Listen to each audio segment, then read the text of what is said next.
Hey everyone. So in our last video, and I hope that it's ordered that way when you're viewing this stuff, but we just went over the contract of sale, which is a very long video, about an hour long, going over like line through line like of the contract, making sure that hopefully you guys understand that as clearly as possible. We're not going to go over every single document in real estate in this video. We're just going to go over like the rest of the documents you might see um, in a transaction. Maybe if we have time, we'll go over a listing agreement as well. But yeah, just getting started, getting right into it. So we went over the contract of sale. Um, we're just going to go over this document just because it's in the folder itself, and so you'll see it and be like, why didn't Jason talk about this? Well, we're going to cover it right now. It's confirmation of receipt of the written offer. So just essentially saying, like, if you want, it to be verified that your offer was received and presented to the seller, you can always send over this page, and they do have to sign it. And just read through this, and like again, like you hope that you don't need to use something like this. You hope that everybody's like in the business is ethical and not shielding your offer from their buyer or from their sellers and whatnot. But like this is a document that like will further push them to actually be doing what they're supposed to be doing. Not necessary though. Not necessary in terms of what we require as an office to stay above board. Title disclosure. This is required. I mean, you definitely want this filled out, whether the clients are using First Team Title or not. The title company that is owned by the owner of this company, we actually have to disclose that to our client that we have a title company. So this is one of the required forms that we have. It's definitely more important if they are using the title company, but just as important to get it signed anyway. Just so that our office has it, so that there is again no misunderstandings, misinterpretations, and whatnot. So definitely get the client just to sign this. It's easy to send through dot loop and shouldn't really be an issue for your client to sign at all. Again, they're not required to use our title company. So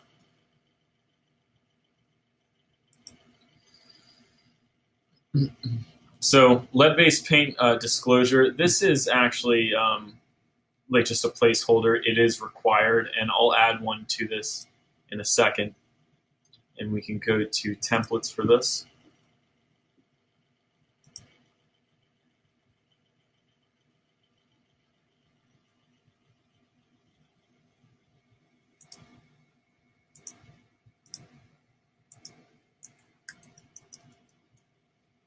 Addendum to lead-based paint.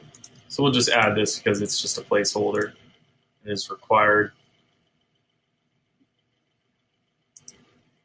So we'll go over that one next. Again, I'm not going to fill out any of these autos. This is a very important document. In our last video, we were assuming that this is built prior to 1978, so we're just continuing based off of that. Although we saw a notice for the lead paint disclosure or addendum in the contract, this further expels on this, and this is necessary. And if you do not have this, and the real estate commission comes in and checks your file, you will be sued.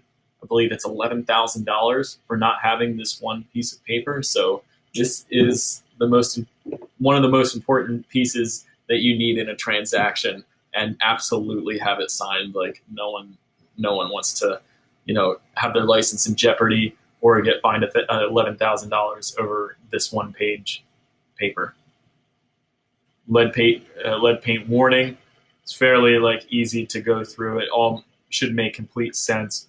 You put the property address here for the property in question. You have, this is to be completed at the time of the listing. So this top part right here, that should be filled out. This should be filled out by the sellers. So if this is your client, make sure that they have the property address. You have to check off one of these boxes, or they are supposed to be the ones checking it off. And again, you can't persuade them to do one way or another, or even push them in one way or another. But it should be if they have no knowledge of it, obviously check that off. they have no reports and no knowledge of it, check that off. Have them initial to it. Fill it out based off of how it's saying. If there's any change in any of this information, just that the sellers or the person that owns the property is going to notify people moving forward. So there we have it.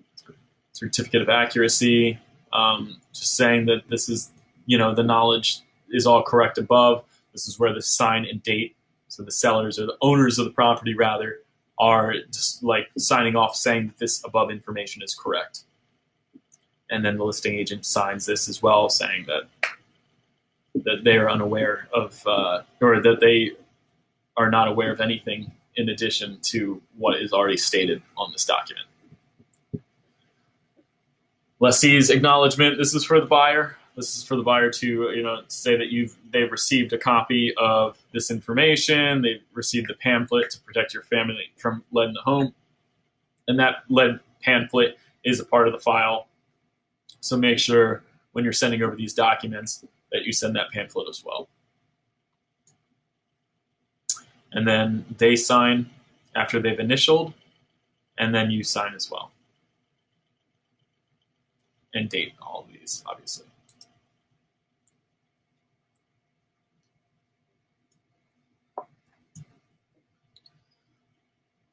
Wire fraud notice, this is optional as well. But it's a good idea. Like, there's a lot of wire frauds, and people are targeted, especially people buying homes, selling homes. And that, like, you shouldn't respond to these wire transfers over like an email, and that somebody from the title company and whatnot would give you instructions for like a personal call, or that they will actually notify you. It shouldn't be somebody new telling you about a wire transfer, because these things happen. This is just so that your client is very well aware that people are targeted that are purchasing homes and that are susceptible to certain types of wire fraud. So that's important to know. The lead-based paint booklet, again, as we said, is in the file as well. This just goes over everything that your client should know about lead paint and buying a property that is built prior to 1978, all the harmful things that could happen. Make sure that they receive this. Make sure that you can't guarantee that somebody reads it, but if you send it to them and you have it signed off on the lead addendum that they've received it and acknowledged that they have it, then that's pretty much on them. Informed consent to dual agency. So if this is necessary, if the brokerage firm is representing both sides of the transaction, so if it's like within the office, even if it's not you doing both sides, you will still need the dual agency agreement. It's a RE/MAX first property, both required. So read through this. It's just saying that your client is moving away from the right to just be represented from you from the buyer standpoint or the seller standpoint. They represent that you're representing both sides in the transaction, and you cannot the agreement evidence the buyer's consent that the brokerage firm as buyer's agent may act as a disclosed dual agent in order to represent both the buyer and the seller. This kind of changes like the whole dynamic of the transaction. So as soon as or you're representing both sides, or your firm is representing both sides, like, you must proceed with caution. Definitely speak to other agents. Definitely give me a call if you're in a disclosed dual agency like type of situation, because you want to make sure you're doing everything above board. You don't want to give away information that you shouldn't have, even though you might not have thought that you shouldn't have said something. You're just opening yourself up to liability. So any situation with a disclosed dual agency, if you're not sure, contact another experienced realtor, contact the broker, Carl Sanfilippo, or Olivier Lewis, or me, and we will make sure that you are, proceeding with caution, that you're proceeding in, the best way possible. So you fill out the name of licensee, that should be you, if you're watching this video. Name of the firm should be RE/MAX first. Buyer sign here. Brokerage firm, again, RE/MAX first. Our address for whichever office you're at, and then signing this contract as well, dating the contract. And then that's the informed consent to dual agency.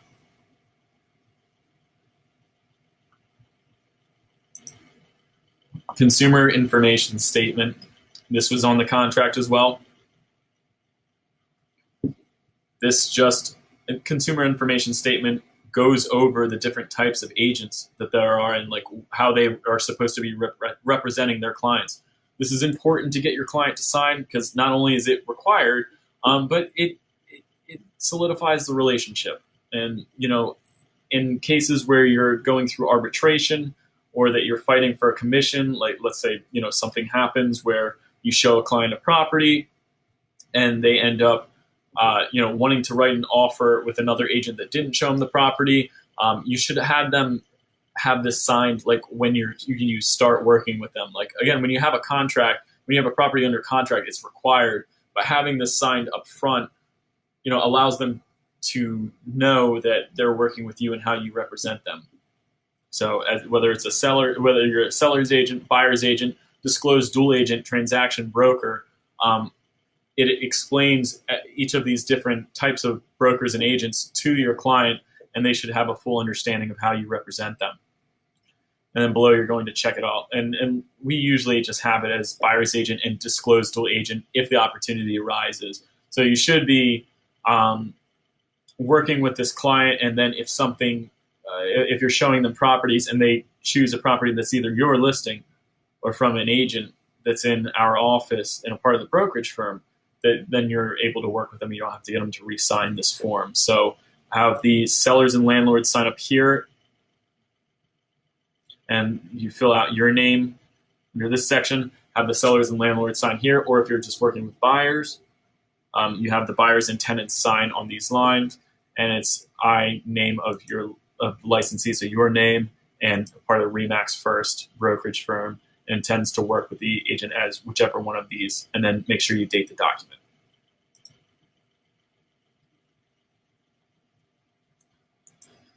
Contact sheet, this is important as well. This is how our office knows who is involved in the transaction so that we can keep track of everything.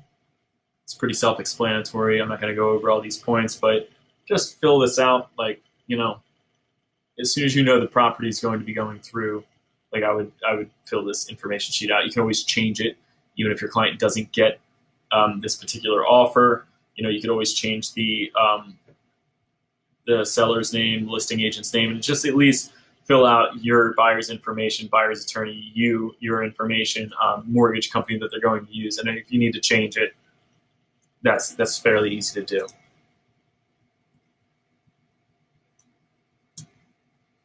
Going down to the home warranty, if you want to send your client this, it's always a good idea to give them different home warranty plans.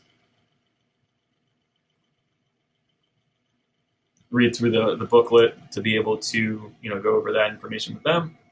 And this is the confirmation that they've received the home warranty thing. And it's just something that's good to have signed. It's optional, but I recommend doing it. Just like that, we're able to get through these documents. I'll make a separate video for the listing agreement. Or you know what? Let me see if I can just do that right now. So listing templates. So we'll choose the Central Jersey listing agreement. And again, if we were doing listing agreements in these different areas, you do Garden State, you do Central Jersey. So we'll, maybe I'll add the Garden State listing agreement to this as well, since we have offices that work with both of those pretty often.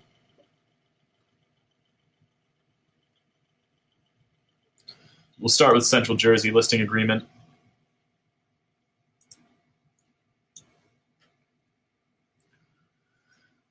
At the top, this should be for the property that you're going to be listing. The owner's name goes at the top for Central Jersey. Underneath that, the broker, so the agency would be RE/MAX First.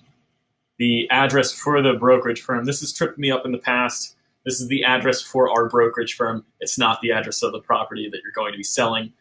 It can be kind of confusing, but yes, that's how it's done. The phone number for the brokerage firm as well. The MLS number you don't have to fill in right away because you don't know what the MLS number is going to be until it's filled in. Someone from the admin staff or the Central Jersey MLS will fill in that number later on. Underneath the phone line, it says exclusive agent, broker, and the represent and the lease or sale of the property known as. This is where you actually put the property address that you're selling. It's further down on the page. There it is. For this amount. So it's like, this is going to be the list price of the property. Acceptable terms of finance would be, whatever, is acceptable to your client, which is normally like a cash. Most people accept cash. You should accept cash. Conventional, if the property can be sold using a conventional loan. FHA, if the property qualifies for FHA loaning, which you can always speak to Joe Urcioli, like our partnered mortgage lender, and find out more information about this. And hopefully you've been in contact with him already. If not, speak to a mortgage lender that you're already in contact with and get to know the different terms of financing. If it's a lease, so it's for rent as well, this is where you would put the lease amount. So sale price is here, lease amount is here. Listing agreement begins on, so this is where you put the start of the listing agreement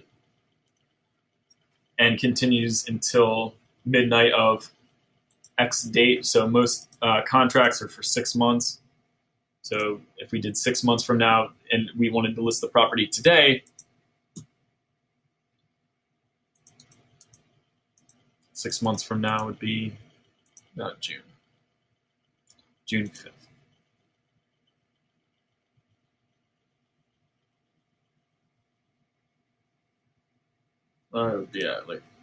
June 5th.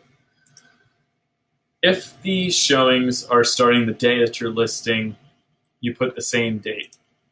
If the showings start at any date that is after the listing date, you need another document signed.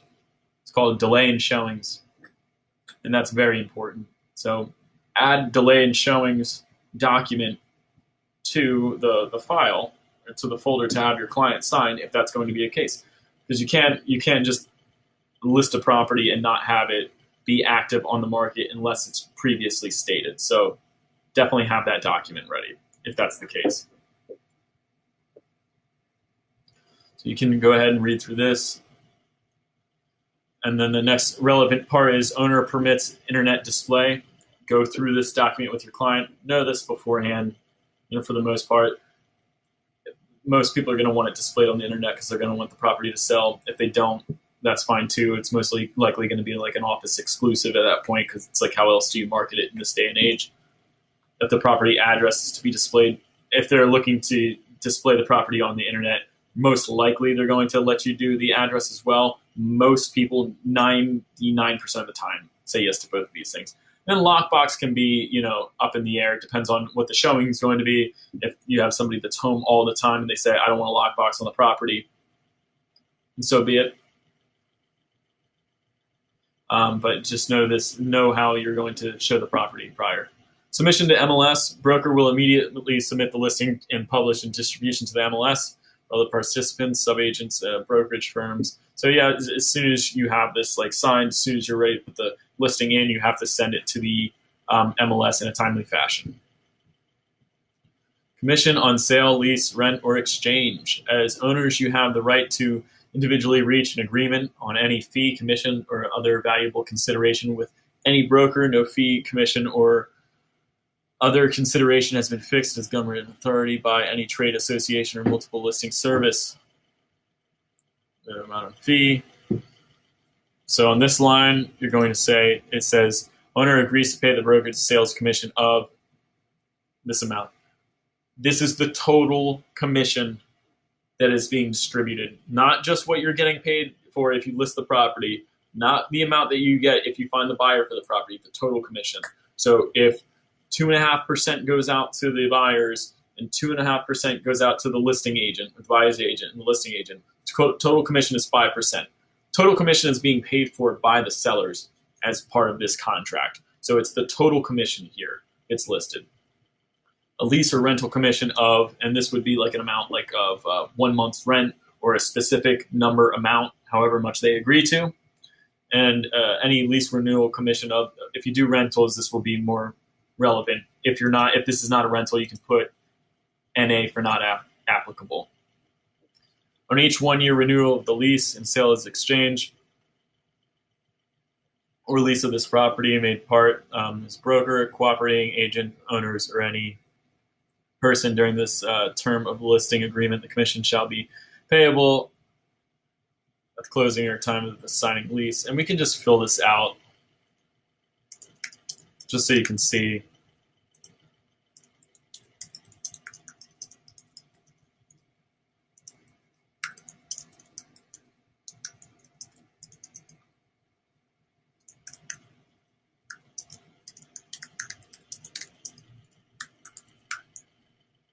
We're just filling out on the top here. If our office address obviously changes and you're watching this video that far into the future, I apologize, but you should know the office address. Let's say this is 123 Main Street. East Brunswick, New Jersey, 6 for $200,000. Save cash, conventional, FHA,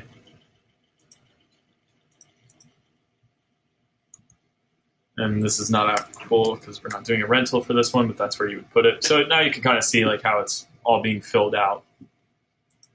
We'll say yes, yes, and yes for the thing I already went over. Let's just say they want to give us a commission of 5%. And NA for the rental commission, maybe they want to do 1 month's rent. That's where you put 1 month, but only if it's a rental. So we'll put NA for this. Lease renewal, NA.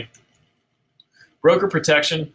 This next part is it's pretty important. I mean, like this, not everybody's going to sign off on this, but like this protects in the sense where it's just like if you have a client that signs with you for 6 months. And let's say you brought a buyer to the property, or a buyer came to the property, and it was like 2 weeks or at any point during the time that you were under contract. This is essentially saying if that buyer talks to the agent or talks to the owner and says, hey, listen, like, I know that you're not going to be on the market forever. I know your home's not selling. Like, if you wait until after the property expires where it's no longer listed with this agent, I'll come to you directly. And I'll buy the property for you, and that way you don't have to pay the agents. This particular part prevents from that. So it's like, you know, if the commission shall be applied if the property is placed under contract or sale or lease blank months after the expiration date or termination of the listing to a prospect that has been shown the property during the term of the listing. The property is not subject of a valid listing agreement with another broker at the time the property is placed under contract or lease. Not everybody's going to agree to this. Typically, I see the 3 to 6 to 12 months after expiration or termination.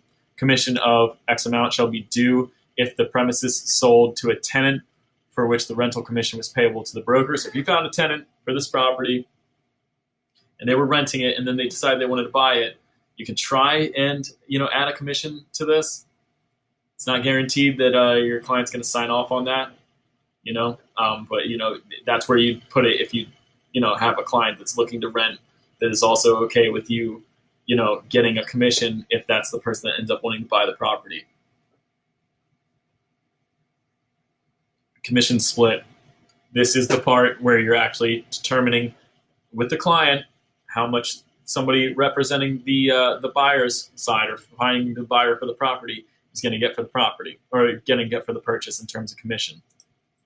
In this particular case, we're going to offer out 2.5% because we want to give we'll split the commission, and then we're going to share the MLS fees, and we're just going to say that amount is $100. So the buyer's agent is going to get 2.5% of the purchase price of the property minus $100 for the MLS fee.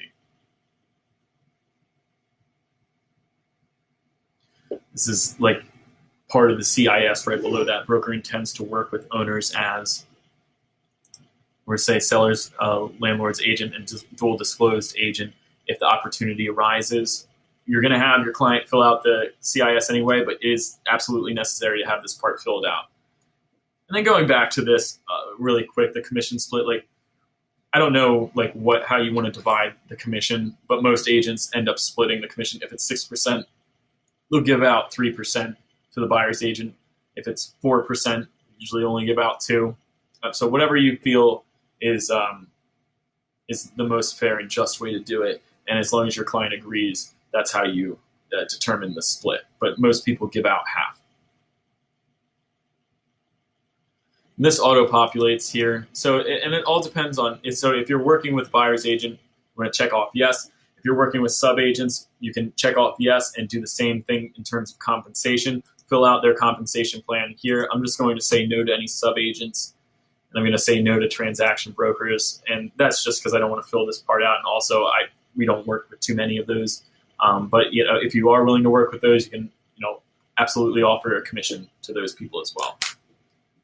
And make sure that your client agrees to that. Other obligations of owners. Owner agrees to refer broker every person who contacts the owners directly during the term of the agreement concerning the listing or sale, lease, or the exchange of this property, and direct that all negotiations for the sale, lease, or exchange shall be made through the broker named in the listing agreement. Should buyer require mortgage financing, owners will pay X percentage points towards the lending institution mortgage placement fees. This is only if your client wants to do that. I don't see that happen too often. So I'm just going to put 0 for this because I'm going to say my client is not going to pay any amount towards the percentage point towards the lending institution for the buyers in this. But if they were to do that, this is where it would be stated. Owners provide certificate of occupancy if required by a municipality and or lending institution, and smoke and carbon monoxide detectors and certification as required by laws. Owner guarantee that upon closing of title, owners will have sufficient funds to satisfy all liens, encumbrances, and pay brokerage commissions as set forth by the agreement. Further solidifying that they need to have all the money that would calculate to what they need in order to close on the property at hand and ready to go. Or at least, they will upon closing of the property. Owners state and believe that the information given and listed is correct and reimburse the broker for any expense and loss resulting from relying on the information. Owners state that their attention has been called to the memorandum of the Attorney General as printed in the reverse side of the agreement, and that they have received a copy of the agreement. There's any addendums to be attached. So let's say an alternative commission agreement stating that maybe you have an agreement with a client that you'll list for 5%, but if you find the buyer yourself, you'll reduce that commission to 4% because you're representing both sides. I'm not saying to do that, but that is a common, or at least a semi-common thing that happens. That would be an ACA or alternate commission agreement. Number of attachments. So if there are addendums attached, you have to actually claim how many are attached. Exclusive agency agreement, check off whether or not that's an attachment. Number of attachments for that as well. Any other addendum, number of attachments, all that stuff is to be stated. Then check off which type of property it is, whether it's residential, condo, townhome, co-op, 2 to 4 family, that whole thing. Items included in the sale. This is where you get the information, put it on the MLS. This is why when somebody puts that information on the MLS, that it should be very clear between the listing agent and the owners of the property what is included and what's not, because it starts with the listing agreement. This should be clear cut, so they should have a copy of this as well, checked off to what's included. If we're including all the appliances, simply just check off all the appliances. I won't bother going through all of these, but items excluded, so items included, if there's anything that's not up here that they want to include, like a chandelier or something like that, you can put it in included.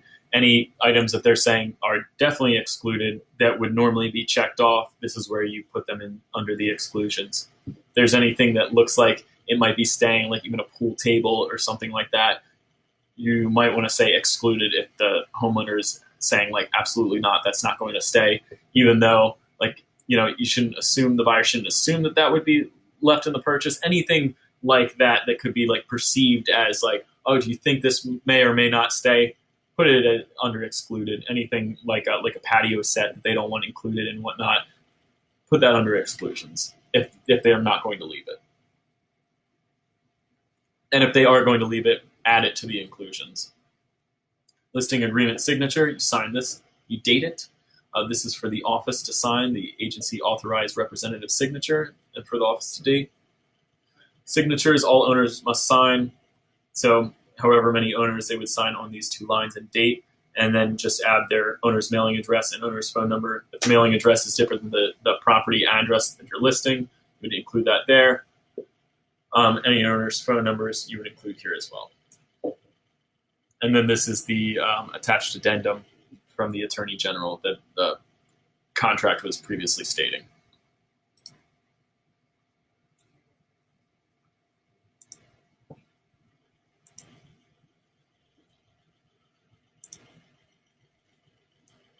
Garden State, very similar to the previous contract.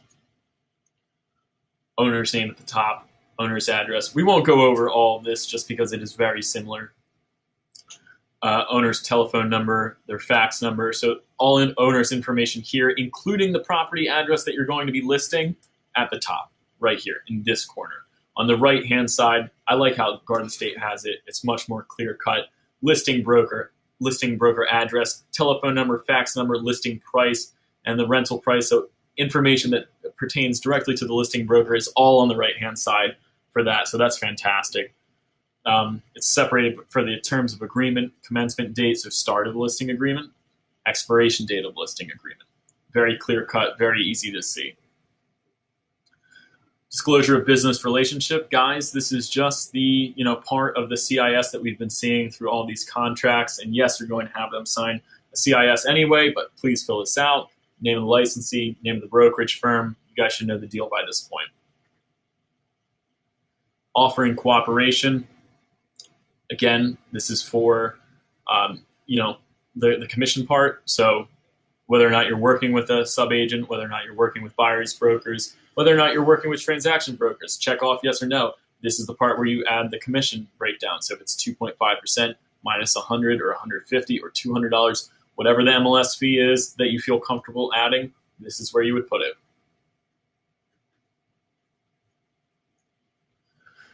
Commission shall be as follows. The sales commission, this is the total commission that we stated. So in the Central Jersey contract, it was actually before this section. Now it's after. So the total commission is 5%, 5%, and then you'd have it divvied up amongst these different sub-agents or buyers brokers or transaction brokers as you go along. Rental commission, if it's a rental, you simply put the rental commission there, and you would put not applicable on either section, or if they're putting it up for sale and rent, include that too. Key box, so that's the same thing as a lock box. This is whether or not they authorize that. Commission splits.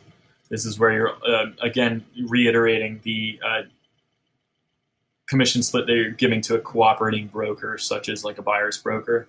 This would be 2.5% minus 100 or 150, whatever amount that you've decided. Again, if it's commission's 4%, maybe you're giving out 2.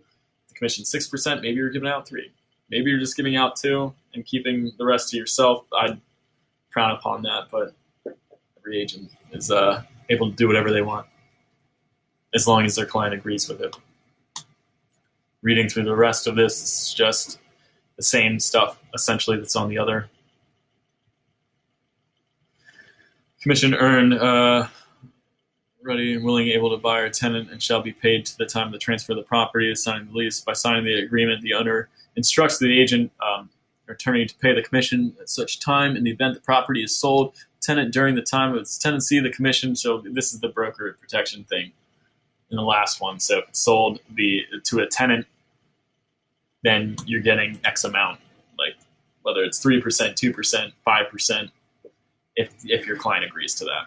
Listing agent sign, print name under it, listing agent's ID number, you should have that. Your signature of the authorized representative. So this is the signature of like the member of the brokerage firm that's signing off on this. Broker's ID, like this part is filled out by the brokerage firm. The top part is filled out by you. Owner, this is for the owner to sign. There's multiple owners. They each sign a line. They date it. This is the addendum that's attached to it. Definitely read through this.